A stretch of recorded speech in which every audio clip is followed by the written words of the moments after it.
5. Dawn, June 22nd. On the morning of June 22nd, the Leningrad Military Command was housed, as it had been for more than a century, in the grand ensemble of the Russian General Staff Building, 10 years in construction from 1819 to 1829, probably the finest of Rossi's architectural achievements. Placed at the head of Nevsky Prospect, opposite the Winter Palace, the General Staff Building was formed of two wings, joined by an arch dedicated to the Russian victory over Napoleon in 1812. The central entrance was 40 feet wide and towered 75 feet high. Some 768 windows sparkled from three tier-like stories.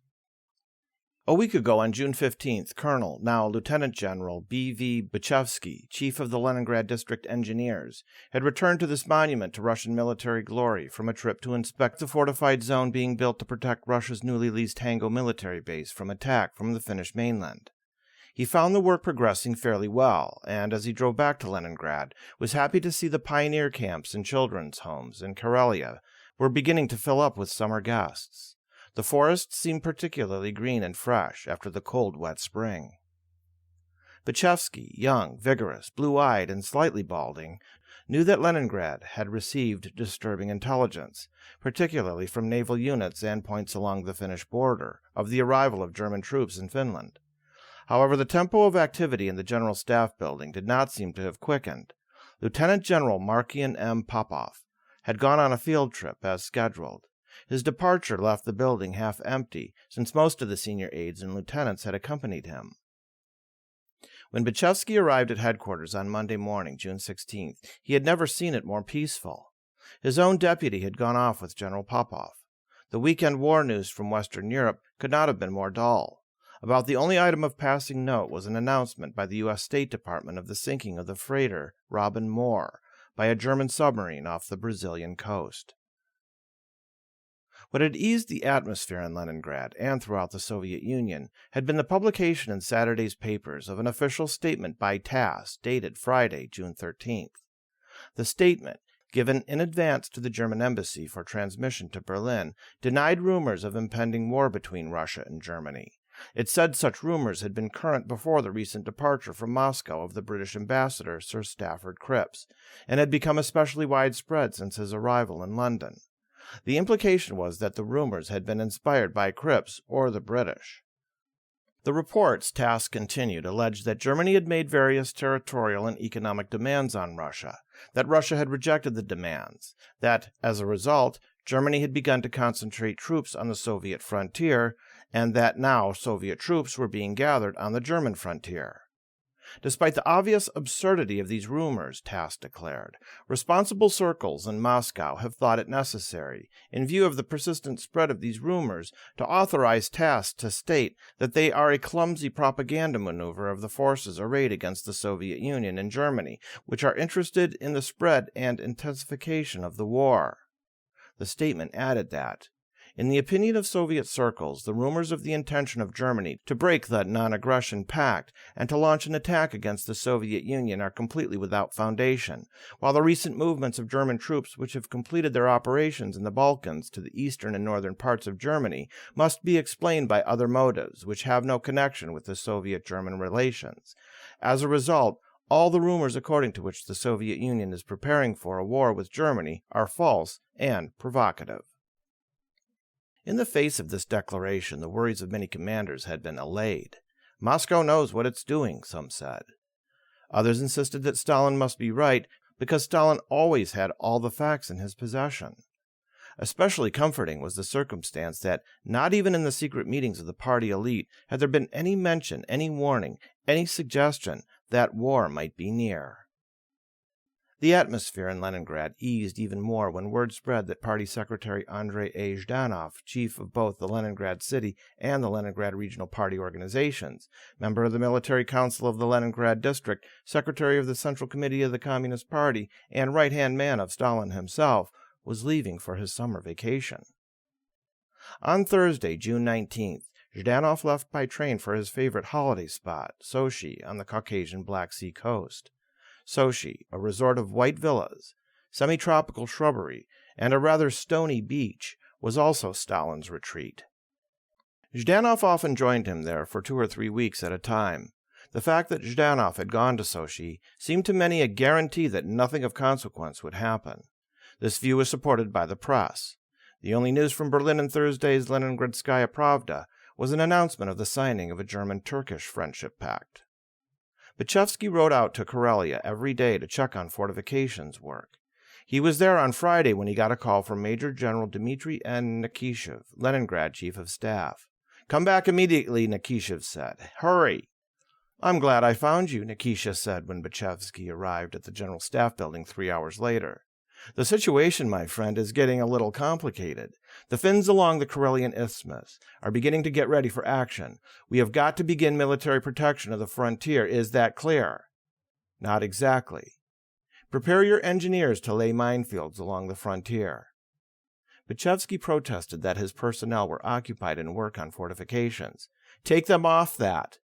"And do you have orders from Moscow to that effect?" Bachevsky rejoined. "I don't see how I can halt work on the fortifications."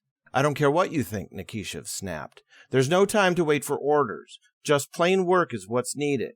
Collect all the mines there are in the stores and issue them to the troops. Meanwhile, we'll write the orders to the army." Nikishev stalked off and locked himself in his office with his intelligence staff and operational chiefs.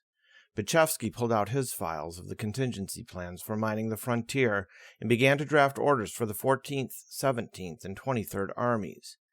These were the forces of the Leningrad Military District, which were deployed along the 800-mile Finnish frontier from the Barents Sea to the Gulf of Finland. It was no small task to mine this long border. Meanwhile, Nikishev ordered Lieutenant General P.S. Peshenikov, commanding the 23rd Army, which covered the Karelian Isthmus, just north of Leningrad, to move one division from rear to a forward position at Vyborg on the Finnish frontier. The southern and western approaches to Leningrad province were not the defensive responsibility of the Leningrad Military District. When the Baltic states were incorporated into the Soviet Union in 1940, these areas had been split off from the Leningrad Command and put under the new Special Baltic Military District, with headquarters at Riga. The Leningrad Command had no troops south or west of the city, except for some artillery units that had gone to summer training camps. In recent weeks, however, on orders from the General Staff, Bachevsky had been concentrating his attention on building a fortified zone in the region of Pskov-Ostrov for the Special Baltic District. These fortifications lay about 180 miles southwest of Leningrad along the Velikia River. The zone was designed as a defense in depth against attack on Leningrad from the southwest. All day Friday, Bachevsky worked on plans for the new minefields on the Finnish frontier. Although he ordinarily kept in touch with Major General V.F. Zotov, Chief of Engineers of the Baltic District, he was too busy on Saturday to telephone him. Later, Zotov told him that on Saturday he too was working on minefields. He started to lay mines along the part of the East Prussian border and mobilized some of the local populace to dig trenches and dugouts. However, he was compelled to halt when cows from a collective farm got into the fields and started touching off mines. He was told to quit for fear of spreading panic. Bachevsky did not leave the General Staff building until late on Saturday. He had been home hardly an hour when the duty officer telephoned and said an alert had been announced. Back at General Staff, Bachevsky found officers milling around trying to find the reason for the call. No one seemed to know. Nichevsky made no announcement. Bachevsky did manage to learn that it was connected with an alarming situation on the frontier. He told his engineering aides to hold themselves ready to leave at a moment's notice to join the units along the frontier. What was going on behind the scenes? With the Leningrad military commander, Lieutenant General Popov, in the field, along with most of his top commanders, and Party Secretary Zhdanov on vacation, the situation was difficult. No second or third echelon Soviet official was accustomed to acting without precise instructions from above. These had not been forthcoming. The man in charge of Leningrad on June 22nd was Zhdanov's deputy, Party Secretary Alexei A. Kuznetsov, a thin, intense man with dark, deep-set blue eyes. Intelligent and alert, Secretary Kuznetsov had become aware in the course of Saturday that a possibly dangerous situation was building up on the frontiers. He knew that for weeks the Germans had been continuously violating the air frontiers. He knew that the Soviet base at Hango had reported landings of German troops in Finland. He knew that all German freighters to the last ship had cleared out of Leningrad. many of them not even waiting to load cargo. He had been consulted by the Baltic Merchant Shipping Administration about the apparent detention of Soviet ships in German waters, and it was he who had quietly approached the chief officials of the Leningrad Party as they left the meeting at Smolny on Saturday evening and warned them to stay close to their telephones in case of an emergency. He also went to Colonel Y.S. Lagutin, chief of anti-aircraft defense, and asked him where he was planning to be on Sunday. "What's the matter?" Lagutin asked. "We've got to be alert," Secretary Kuznetsov replied. "The situation on the frontier is alarming." Further than that, Kuznetsov did not feel he could go without exposing himself to charges of panic. But he did ask several top officials to join him at Smolny about midnight. It was, he thought, a pity that Zhdanov should be on vacation. Precisely what time the Leningrad Military District received the circular telegram from Defense Commissar Timoshenko and General Zhukov ordering a combat alert is not known. The standard Soviet sources assert the telegrams were not sent out by the Defense Commissariat in Moscow until 12:30 a.m. They were dispatched to the Leningrad, Special Baltic, Western, Kiev, and Odessa military districts. It seems likely that the alert reached the Leningrad military staff a little before 2 a.m. Footnote: the Navy alert telegram took 1 to 2 hours for delivery. The Army telegrams probably took longer. The warning did not arrive at 4th Army headquarters at Kobrin until nearly 5:30 a.m. One source claims the telegrams were sent at 11:45 p.m., but in cipher, which caused further delay. End of footnote. It was about 2 a.m. when Leningrad staff officers began to be recalled to the General Staff Building, and General Nikishev and several of his aides went to Smolny, where Party Secretary Kuznetsov had summoned a meeting of the top officials of the city. One after another, the party chiefs arrived. They quickly mounted the stairs to Kuznetsov's third-floor office. It was brilliantly lit, but the shutters had been carefully drawn. Here were the oblast or regional party secretaries, the city party leaders, the chairman of the Leningrad City Soviet, Mayor P.S. Popov, General Nikishev, and his associates. As each man arrived, he was motioned to a place at the long table with its cover of crimson baize. Secretary Kuznetsov sat at the head of the table smoking quietly. He said nothing until all had arrived. Then, glancing at his watch, which showed almost 3 a.m., he said, "Let's begin, comrades." Nikishev read to the assembled group the telegram transmitted from Moscow. It warned of the possibility of sudden attack on the 22nd or 23rd in a number of border areas, including the Leningrad region. The attack, the telegram stressed, might begin with a provocative action. Soviet military forces were strictly warned against giving any provocation, but must be in full preparedness to meet the blow of the Germans. In contrast to the brief warning given to the Navy, the land and air forces received detailed orders, all to be carried out before dawn. In the case of Leningrad, of course, dawn had arrived before the orders. The orders provided: A. In the course of the night of 22/6/41, secretly occupy firing points in fortified regions on the state frontier. B. Before dawn 22/6/41, disperse to field airdromes all aircraft, including military, under careful camouflage. C.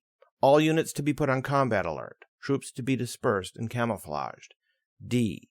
Anti-aircraft defenses to be placed on combat alert without supplemental increase in staff. Prepare all measures for blackening out cities and objectives. Take no other measures without special authorization. At the conclusion of the reading, there was silence. Finally, someone asked, "How shall we understand the telegram? Does it mean war?" "War, possibly," was Secretary Kuznetsov's cautious reply. Obviously, the Leningrad Military Command could not have carried out the orders during the 100 to 130 minutes that intervened between their receipt and the onset of the German attack. The caution concerning secrecy and camouflage was made ludicrous by Leningrad's White Knights. As a matter of fact, the meeting in Secretary Kuznetsov's office was still in progress when he was called to the telephone by Moscow. The hour was close to 5 a.m. Moscow advised him that German planes had bombed Kiev, Minsk, Sevastopol, Murmansk. Kuznetsov made the announcement with his customary complete lack of emotion. While Smolny deliberated, the officers at the General Staff remained in a state of nervous anticipation. They consulted one another and waited for orders.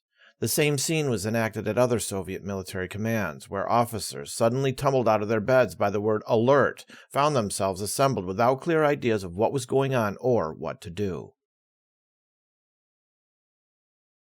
On Leningrad's approaches, the Special Baltic Military District, commanded by Colonel General F.I. Kuznetsov, was charged with guarding against attack from East Prussia. General Kuznetsov units were scattered over an area of hundreds of miles. Many were in summer training camps. Others were moving to new assignments. General Kuznetsov was a very senior officer with great theoretical knowledge, but little practical experience in command. He had been an instructor for some years at the Frunze Military Academy. Later he was to command the Central Front briefly and then the Special 51st Army, participating in the defense of the Crimea. His record on all these assignments was mediocre. He was characterized by his colleagues as a man of indecision, a poor organizer who was gifted with such aplomb that he was almost impervious to suggestion and incapable of swift reaction to an emergency. It would have been difficult to find a man less competent to deal with the fluid and chaotic situation which began to unfold on the morning of June 22nd. The situation in the Baltic Military District reflected Kuznetsov's weaknesses. One of his officers, Major M.M. Ivanov, commander of the 16th Rifle Corps, had quietly instructed his corps to occupy defenses along the frontier and had brought shells up to the front lines. Kuznetsov ordered the ammunition returned to the supply depot. Ivanov disregarded the order, and when the Germans attacked his corps, they were beaten off. Kuznetsov was so dilatory that not until June 15th did he request Moscow to hurry up with the delivery of 100,000 anti-tank mines, 40,000 tons of explosives, and 45,000 tons of barbed wire that had been ordered long ago. He called for a blackout of Baltic cities and military objectives on June 18th, but when General Zhukov in Moscow ordered him to cancel the blackout, Kuznetsov meekly obeyed and the lights stayed on in Riga, Kaunas, Libau, Šiauliai, Vilnius, Dvinsk, and Evgov. Footnote: the authors of the official 50th anniversary volume on the Soviet Armed Forces make the assertion that commanders of border districts were ordered between June 14th and 19th to put their frontier troops into field dispositions, and instructed on June 19th to camouflage airports and military installations. No source for this order is cited, nor is a text given. The recollections of field commanders and the operational journals of border units indicate that when efforts were made to move to a higher degree of preparedness on the eve of war, very sharp, very serious reprimands were forthcoming from Moscow. End of footnote. Ordinary summer maneuvers began early in June. Kuznetsov and his staff set up a special field headquarters near Panevėžys on the eve of war. On the evening of June 21st, a large group of political workers from the Central Political Administration of the Red Army visited almost every unit of the 11th Army, one of the three commanded by Kuznetsov. The political workers assured officers and troops that there would be no war, and that the rumors were simple provocations. Influenced by these views emanating from Moscow, some commanders canceled precautionary instructions which they had given earlier. Work on laying down a minefield near Torgi was suspended. At about 2:30 a.m., June 22nd, Kuznetsov, having received the alert sent out by Timoshenko, ordered his armies to occupy their forward positions, to issue live ammunition, to lay down minefields and tank traps, and prepare to repel any major actions by the Germans, but not to fire on German planes or respond to provocations. Not many front units got the order before they found themselves engaged in what seemed to them completely mysterious combat. Footnote: one German army unit intercepted Soviet field messages saying, "We are being fired on. What shall we do?" Headquarters replied, "You must be crazy. Why is your signal not in code?" End of footnote. Lieutenant General P.P. Sobinikov commanded the 8th Army of the Special Baltic Military District. He was charged with the defense of the East Prussian littoral, the coastal areas. To the greater part of his forces, Sobinikov was to recall, the attack came completely without warning. During the pre-dawn hours, he managed to issue orders to some units to begin moving up to the frontier, but the troops from the rear had no notion of what was going on to their west, where the German attack had already started. In the General Staff Building in Leningrad, the situation was not quite so catastrophic. General Nikishev rushed back to headquarters from Smolny, and at about 5 a.m. called in his waiting commanders and staff. "It's war, comrades," he said. "Fascist Germany has attacked us. Proceed to carry out the mobilization plans." The commanders dashed to their offices. With trembling hands, they fitted keys into the locks of the big war safes, and drew out the sealed red packets containing the mobilization orders, and ripped them open. Suddenly, Pachevsky recalled, there loomed before us heaps of unfinished business. 2 engineer regiments and 1 pontoon regiment had to be reorganized into individual battalions and prepared for dispatch to reinforce army units. We had to break off work on laying the concrete in the fortified regions. Even then, not all the officers were prepared to act. Major Nikolai Ivanov said doubtfully, "Maybe we should not hurry with this. After all, we haven't any orders from Moscow." Pachevsky sternly instructed Ivanov to carry out his orders. All available steel and cement must be thrown into second-line fortifications. Ivanov thought a minute. He cleaned his glasses with a white handkerchief. "That means it's war," he said decisively. "All right, we'll fight." Another officer who had been summoned hurriedly to the General Staff Building was General Mikhail Dukhanov, soon to become known as the heroic commander of the 67th Army, one of the toughest fighting units on the Leningrad front. Dukhanov was an old cavalryman. His career dated back to Tsarist times. In recent years, he had been an inspector of Soviet military academies. He was roused from sleep by a phone call and found a staff car waiting on the street outside his building before he was dressed. The streets were empty of traffic as he whirled down Profsoyuz Boulevard and past the Admiralty, sputtering about fools who call training alerts in peacetime. In his office, he had hardly stopped sputtering when word was passed along of the German attack. Automatically, he looked at his calendar and was surprised to see staring at him in red letters the new date. June 22nd, Sunday. The year 1941 was in black letters.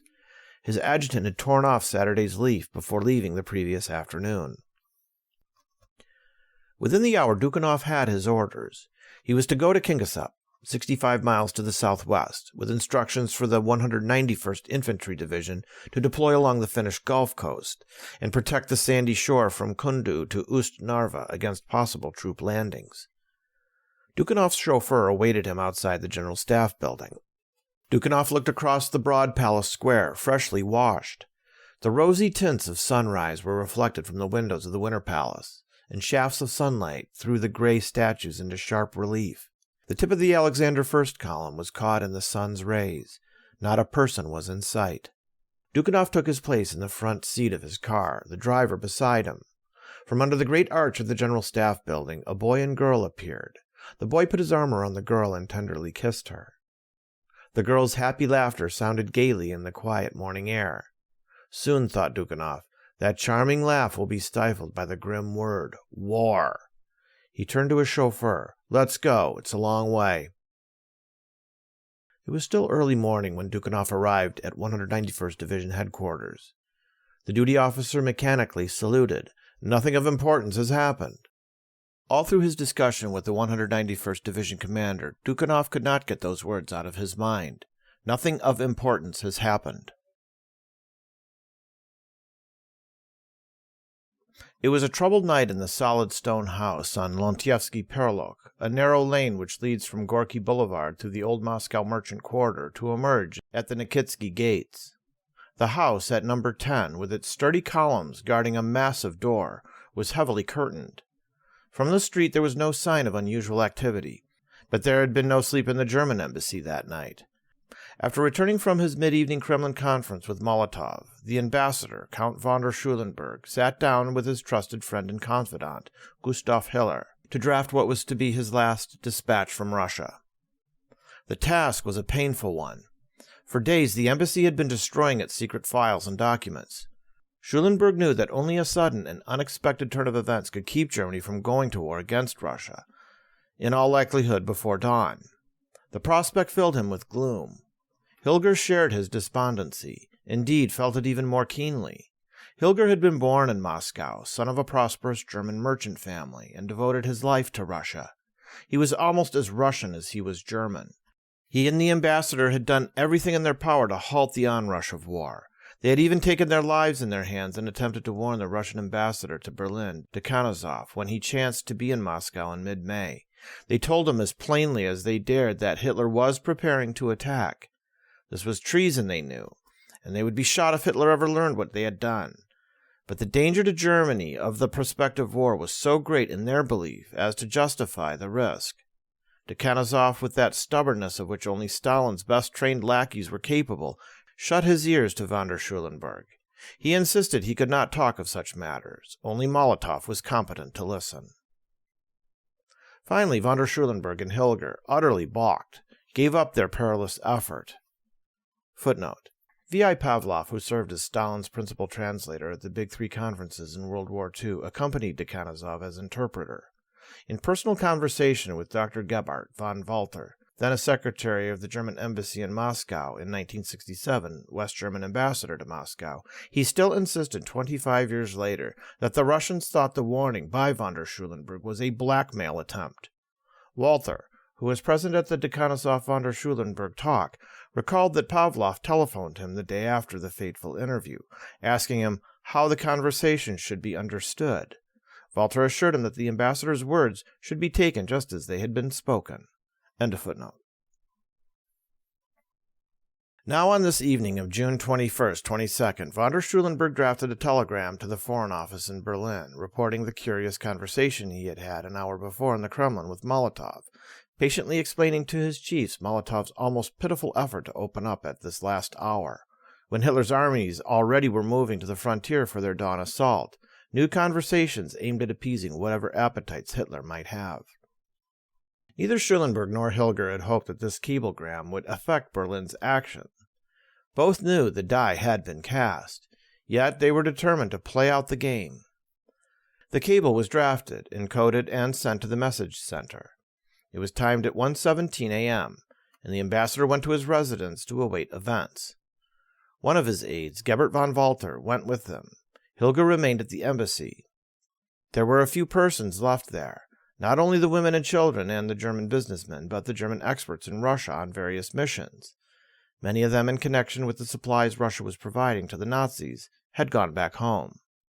The German technicians who had been working in Leningrad to supervise the completion of the new cruiser Lutzow had vanished.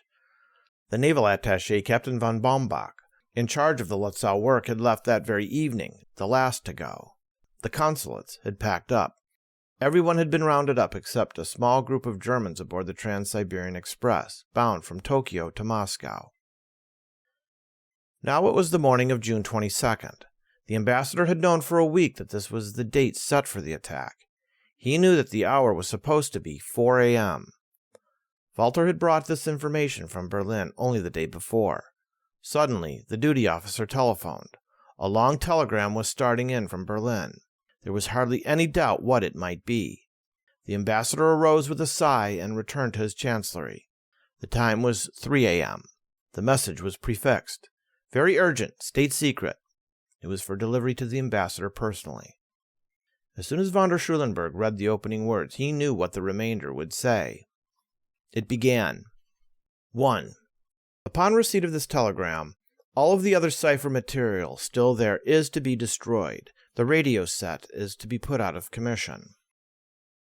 2. Please inform Herr Molotov at once that you have an urgent communication to make to him, and would therefore like to call him immediately. Footnote. The text is from the German Foreign Ministry files. Hilger is quoted as saying it was not received in precisely this form in Moscow, but no other text has been discovered. End of footnote. The weary ambassador turned to Hilger and Walter. The men shook their heads. The message was long. It took nearly 2 hours to transmit. And decode. A clerk was ordered to telephone the Kremlin. The ambassador's limousine was brought around front again. A little after 5 a.m., von der Schulenburg and Hilger were moving swiftly down Herzen Street toward the Kremlin. Their car swung right on the Mokovaya and then made a left turn up the raised approaches beside the Alexandrinsky Gardens to the Borovitsky Gate of the Kremlin. The city slept, but it was already almost full daylight. Beyond the rose-brick Kremlin walls, the Moskva River flowed softly and smoothly, its waters mirror calm. The air was heavy with the scent of acacia and early roses from the Alexandrinsky gardens. The Kremlin guards brought their hands up to their blue and red caps in a smart salute, glanced at the diplomats, and waved them inside. Von der Schulenburg and Hilger entered Molotov's offices in the cream and yellow government palace just about 5:30 a.m.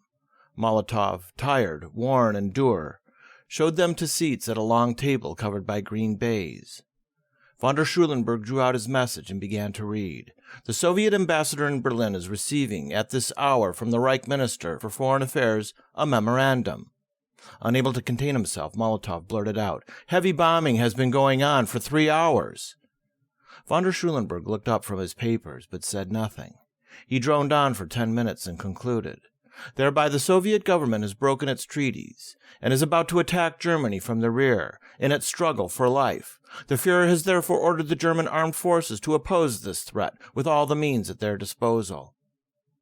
Several moments of complete silence followed.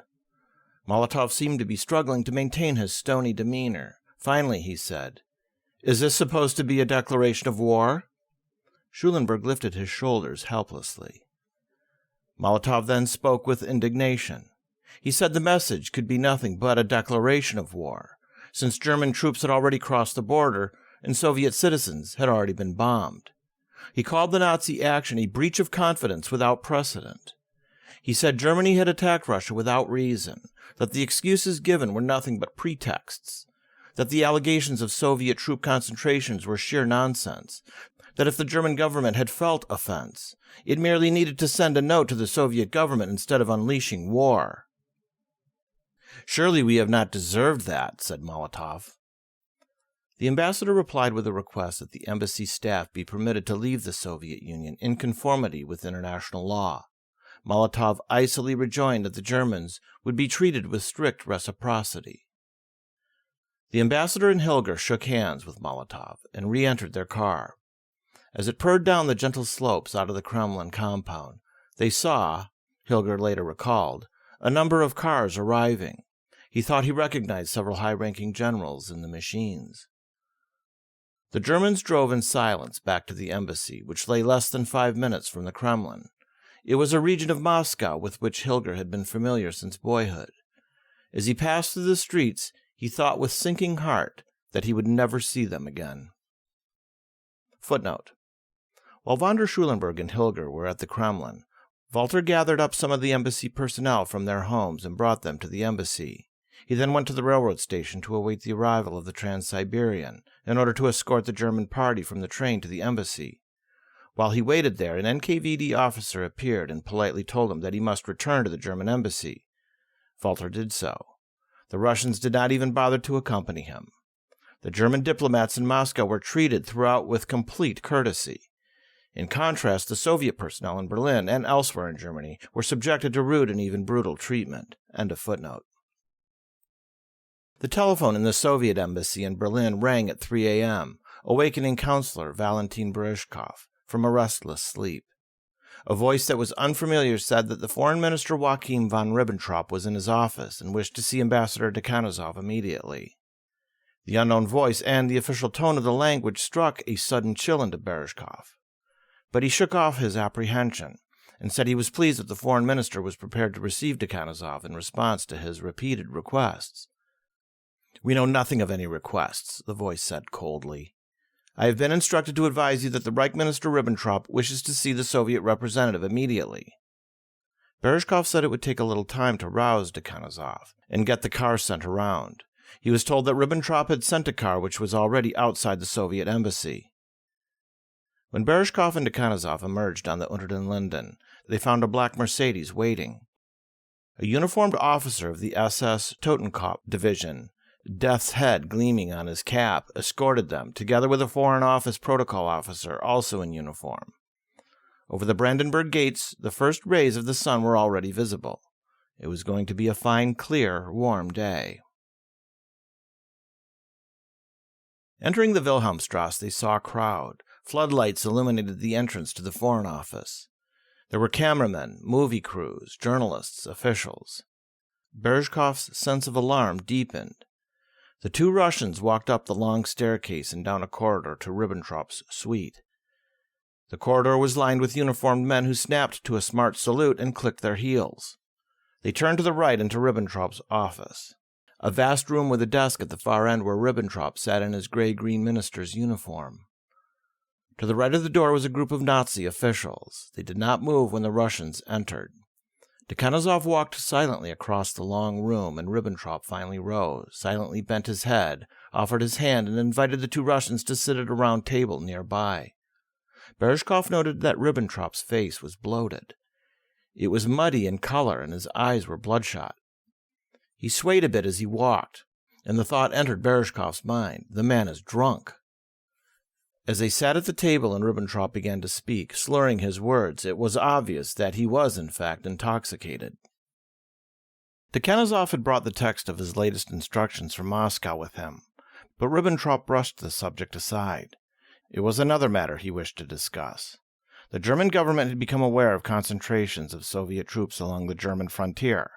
It was apprised of the hostile attitude of the Soviet government and the serious threat this presented to the German state.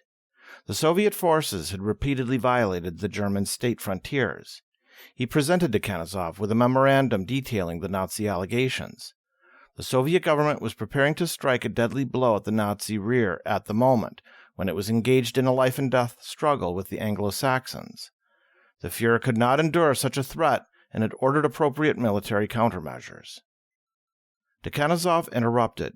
He said that he had been seeking an interview with Ribbentrop, that his government had instructed him to raise certain questions concerning Soviet-German relations which required clarification. Ribbentrop cut Dekanizov off sharply. He had nothing to add to what he had said except to say that the German action was not to be regarded as aggression. He rose a bit unsteadily and said, "The Fuhrer ordered me to announce to you officially these defensive measures." The Russians rose. Ribbentrop said that he was sorry that matters had arrived at this pass, for he had earnestly sought to put relations between the two countries on a sound and sensible basis. Dekanizov said he too was very sorry. The German government had a completely erroneous conception of the position of the Soviet Union. As the Russians neared the door, Ribbentrop hurried after them. Speaking very rapidly, the words tumbling one after the other in a hoarse whisper, he said, "Tell Moscow that I was against the attack." The Russians walked out into the street. It was fully light. The cameras clicked. The movie cameras whirred. Back at the embassy, they tried to call Moscow. The time was 4 a.m., 6 a.m. in Moscow. The telephone connection had been broken. They tried to send a messenger to the telegraph office. He was turned back. Berezhkov slipped out the rear door in a small Opel Olympia. He managed to make his way to the main post office and handed his telegram to a clerk. "Moscow," the clerk said. "Haven't you heard what has happened?" "Go ahead," Berezhkov said. "Send it anyway." The telegram never arrived in Moscow. What took place in the Kremlin once the formal declaration of war, despite its Hitlerian perversity, had been delivered, is still not easy to determine. Directive No. 1 of the Defense Commissariat, signed by Marshal Timoshenko and General Zhukov, was not issued until 7:15 a.m., after the German attack had been underway for nearly 4 hours. It was received in Leningrad at the General Staff Headquarters at 8 a.m. The order was a curious one. It did not define Russia and Germany as actually being in a state of war. It read like the document of men who were by no means certain that they were dealing with actual war. Little wonder that the Soviet armed forces were confused. The Soviet commanders were instructed to attack and exterminate enemy troops which had entered Soviet territory, but they were barred from crossing into German territory. They were permitted air reconnaissance and attacks, but only to a depth of 66 to 100 miles. Permission was given to bomb Königsberg and Memel. Flights over Romania or Finland were forbidden without special permission. If this was war, then it surely was limited war. When the Leningrad commanders read the prohibition on flights over Finland, they were dumbfounded. They had already shot down at least one German plane based in Finland. Colonel Bachevsky met one of his old Leningrad colleagues, P.P. Evstigniev, Chief of Intelligence in the General Staff Corridor. "Have you read the order?" Evstigniev asked. "I read it," Bachevsky said. "What do you think, Peter Petrovich? Will the Finns fight?" Yevstigniev snorted. "Of course they will. The Germans are heading for Murmansk and Kandalaksha." and Mannerheim is dreaming of revenge. Their aviation is already in action. In Moscow, Admiral Kuznetsov grew more and more nervous as the hours rolled by. He had two major concerns, possibly landing attempts in the Baltic behind the Soviet lines and German air attacks on his Baltic naval bases. And what was the most alarming was the silence of the Kremlin. The last communication he had had was Malenkov's surly call displaying anger and distrust of Kuznetsov's report of the German attack on Sevastopol. No orders came to Kuznetsov from the Kremlin, none from the defense commissar. Although on his own responsibility he had ordered his fleets to oppose the German attack, it was not enough simply to oppose the enemy. It was time to direct the Soviet forces to strike counterblows as swiftly and effectively as possible. Yet he, the most independent of the Soviet commanders, was not willing to order this on his own responsibility. The fleet could not do this alone, he noted. There had to be agreed plans and unity of action by all the armed forces. He knew his fleets were ready. He was confident they would meet the challenge. But what was really going on in Libau, in Tallinn, in Hango, and throughout the Baltic approaches to Leningrad? The morning flowered, beautiful, sunny, fresh. Finally, about 10 o'clock, Kuznetsov could no longer contain himself. He decided to go in person to the Kremlin and report on the situation. He found the traffic light as he drove down Comintern Street. Not too many people in the center of town. Everyone, he thought, was already on his way to the country. A normal peacetime scene. Here and there a fast-moving car sending pedestrians scurrying with the horn. At the Kremlin it was quiet. The flowers, newly set out in the Alexandrinsky gardens, blazed with purple and red. The walks had been freshly raked with reddish sand for the benefit of Sunday strollers. Elderly babushkas with their grandchildren were already sunning themselves on the park benches.